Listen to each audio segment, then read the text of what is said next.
Good evening, everybody. It's once again Ted the Speed Learner, and I am going to talk to you today about a guy named Chris Nicola. This is a video I've been referring to for the last 2 or 3 videos, and what we're going to talk about today is a trip he made in 2003. He is an American cave explorer, okay? Chris Nicola is an American cave explorer, and in 2003 he traveled from the United States to the Ukraine. He traveled from the United States to the Ukraine to explore something called the Priest's Grotto, and this is supposed to be in the Ukraine. And the story is that from May of 1943 till April of 1944, there was a 38-member Jewish family that had hid out in the Priest's Grotto from the Gestapo, okay?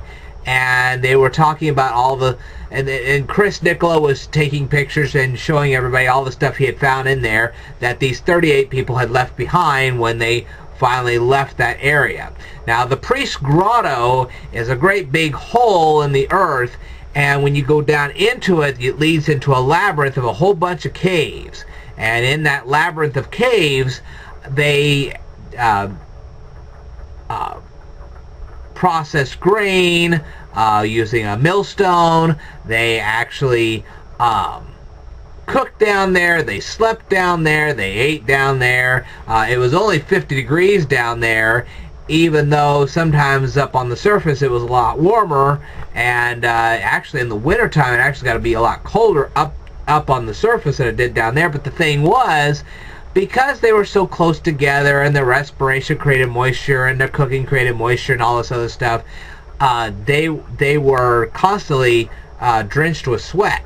And so they risked hypothermia living down there, and they slept about 22 hours a day just to kind of hide themselves from the Gestapo.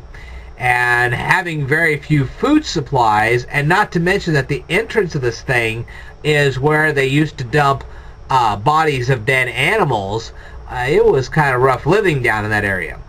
So, do I have any questions about it?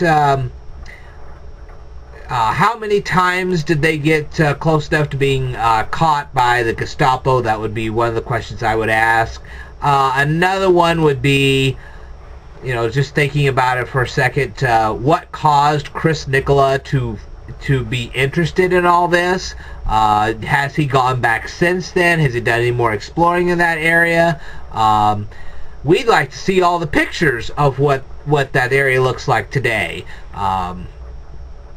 It apparently is a very interesting place, and it's very little talked about, I'm sorry to say, but it should be.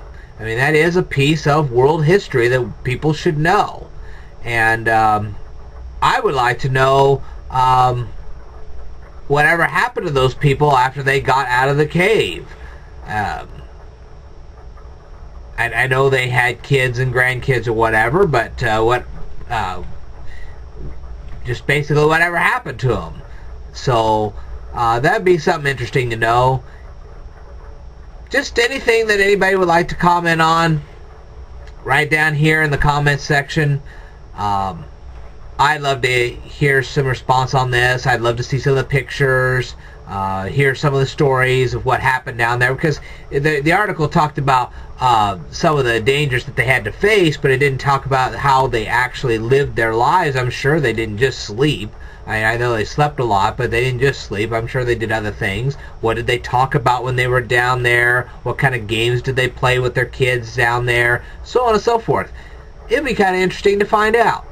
So, if anybody has any information on this, leave all the stuff in the comments below, and hopefully you guys will check that out in the Reader's Digest. It's not in this issue, but it was in a previous issue. It was back in 2005. So if you want to read the 2005 Reader's Digest, you'll find that particular story. And like I said, if anybody has any comments or whatever, just leave them down here in the comment section below. I will tell you more in a future video, so stay tuned.